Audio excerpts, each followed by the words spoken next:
رسول کریم سرورت عالم صلی اللہ علیہ وسلم نے جو دعائیں تلقین فرمائی ہیں خود بھی کی ہیں اور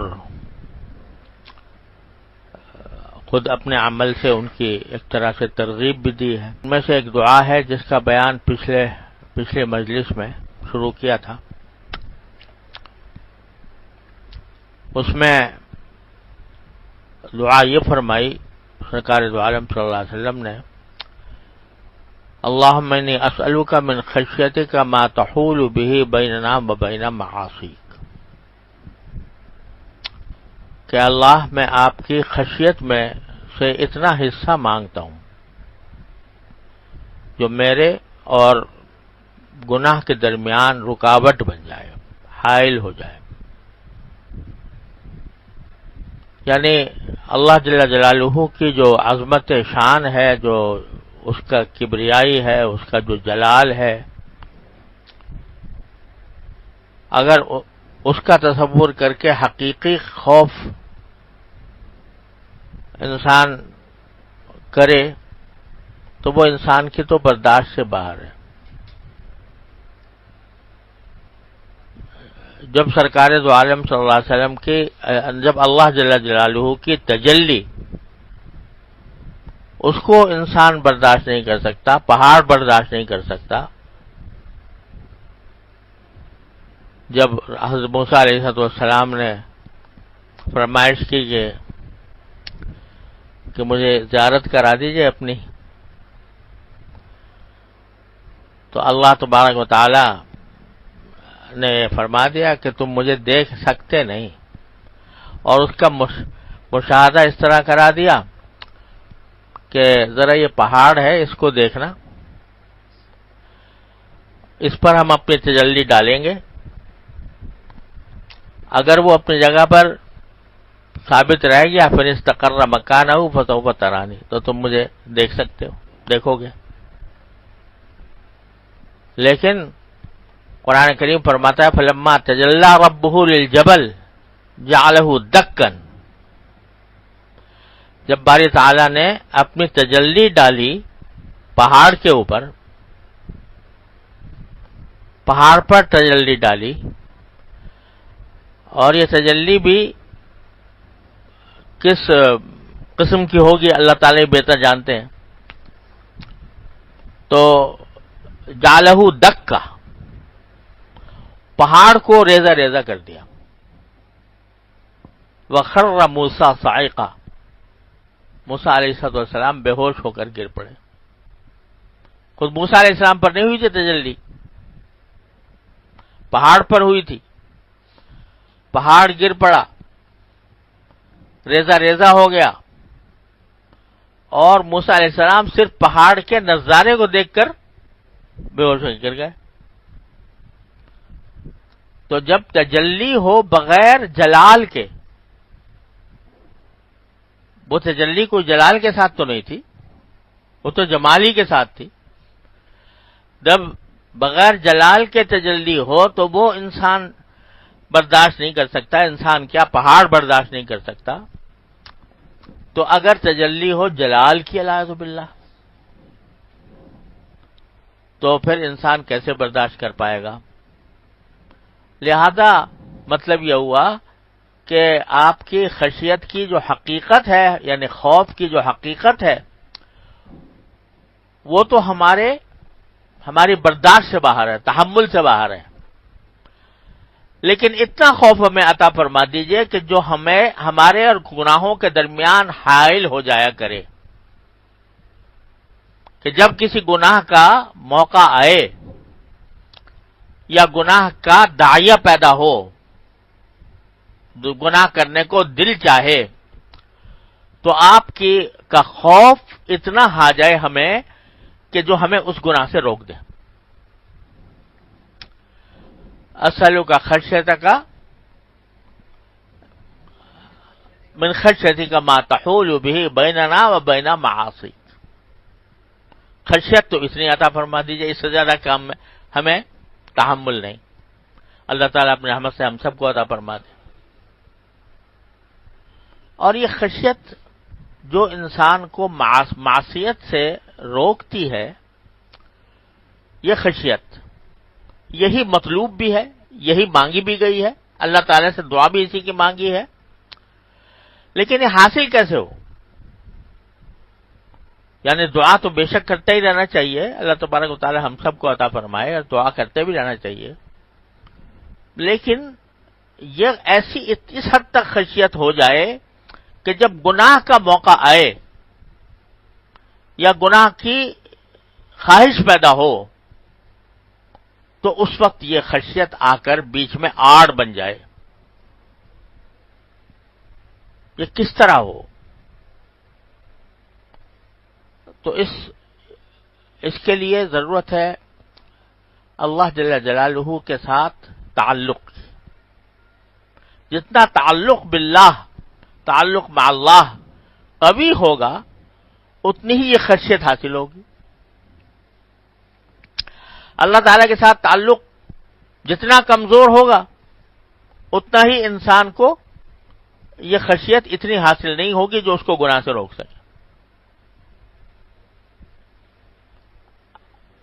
وجہ اس کی یہ ہے کہ دل میں باری تعالیٰ کے ساتھ تعلق ابھی تک جمع ہوا نہیں ہے، مضبوط نہیں ہے. تو جب کوئی موقع ایسا آتا ہے جہاں پر کہ نفس اور شیطان کسی ایک طرف لے جا رہے ہوں، تو اس وقت چونکہ تعلق مضبوط نہیں ہے اللہ تبارک و تعالیٰ کے ساتھ، دل میں پیوست نہیں ہوا، اس واسطے بندہ ہزار تعبیریں کر کے وہ اگر خشیت کو تھوڑی بہت آتی بھی ہے تو اس کو دبا دیتا ہے.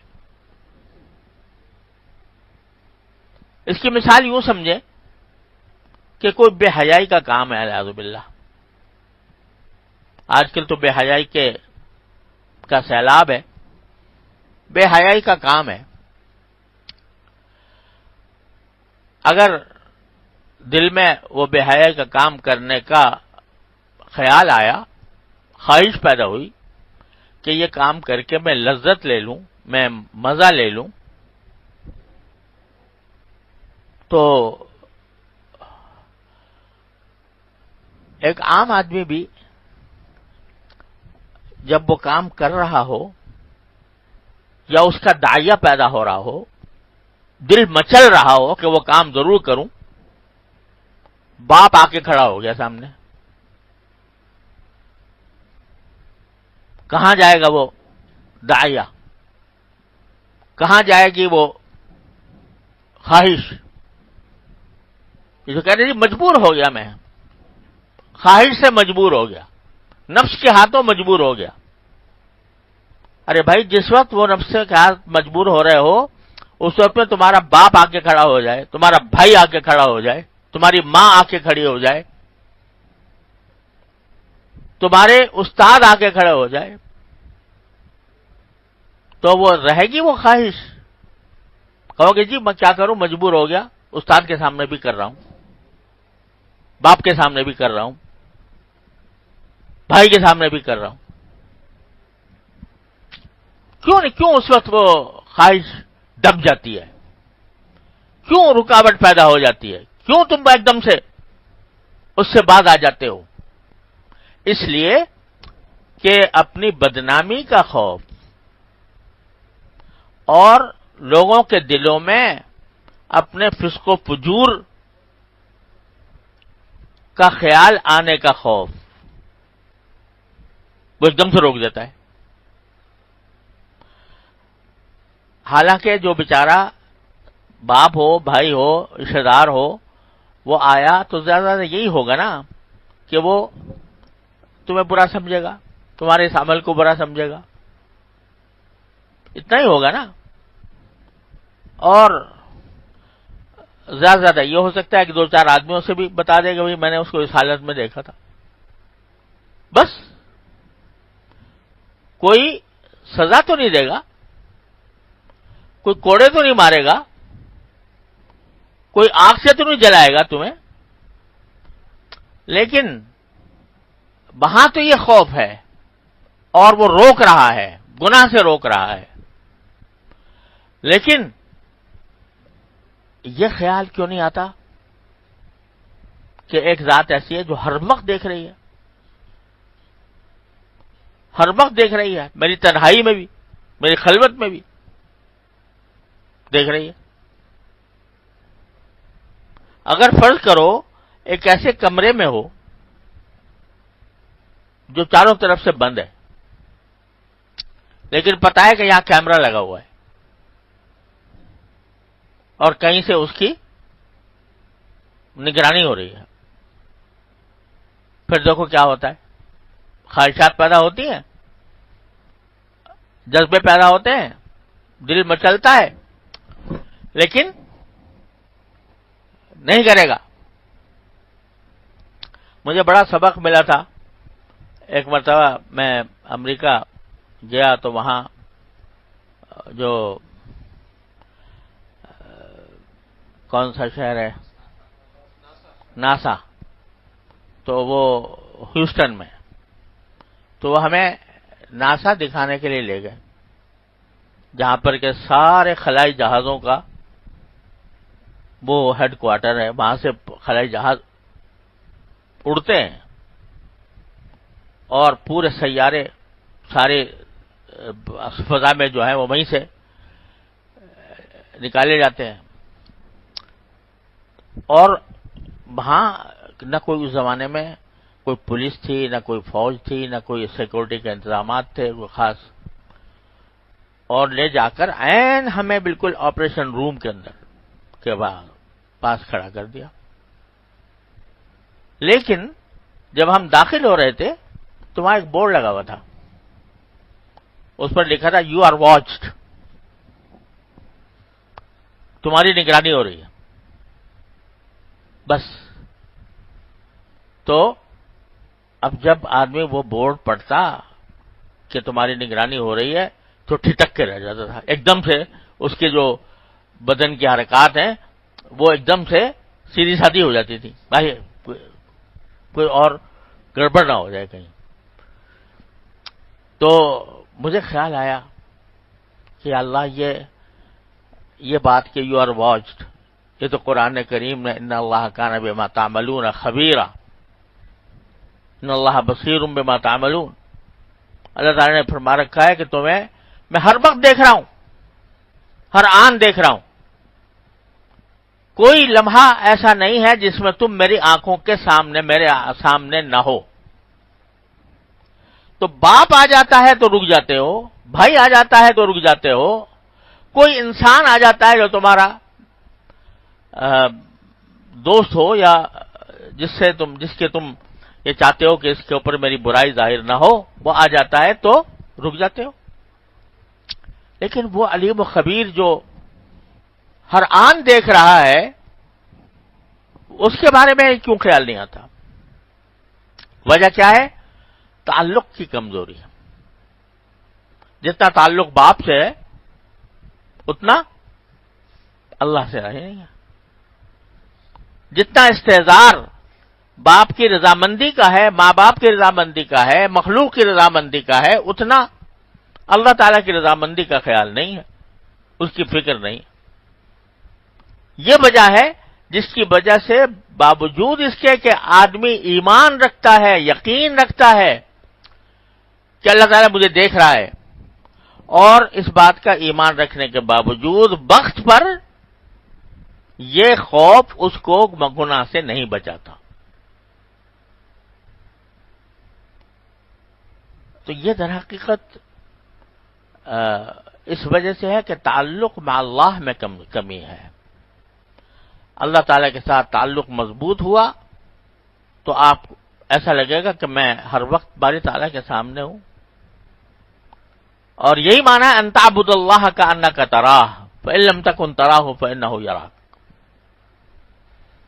اللہ کی عبادت اس طرح کرو جیسے کہ تم اسے دیکھ رہے ہو، اور اگر تم اسے نہیں دیکھ رہے تو کم از کم یہ تصور تو باندھو کہ وہ تمہیں دیکھ رہا ہے۔ نماز پڑھو تو یہ تصور ہونا چاہیے، گھر میں تنہا ہو تو یہ تصور ہونا چاہیے، کسی کے ساتھ معاملہ کر رہے ہو تو یہ تصور ہونا چاہیے، عزیزوں رشتہ داروں کے ساتھ، دوست احباب کے ساتھ، گھر والوں کے ساتھ جب معاملہ ہو رہا ہے، سب میں یہ تصور ہونا چاہیے کہ میری نگرانی ہو رہی ہے، مجھے دیکھا جا رہا ہے۔ یہ ہے وہ خشیت جو گناہ سے روکے۔ نسألک من خشیتک ما تحول به بیننا و بین معاصیک۔ اب یہ تعلق مع اللہ پیدا کیسے ہو؟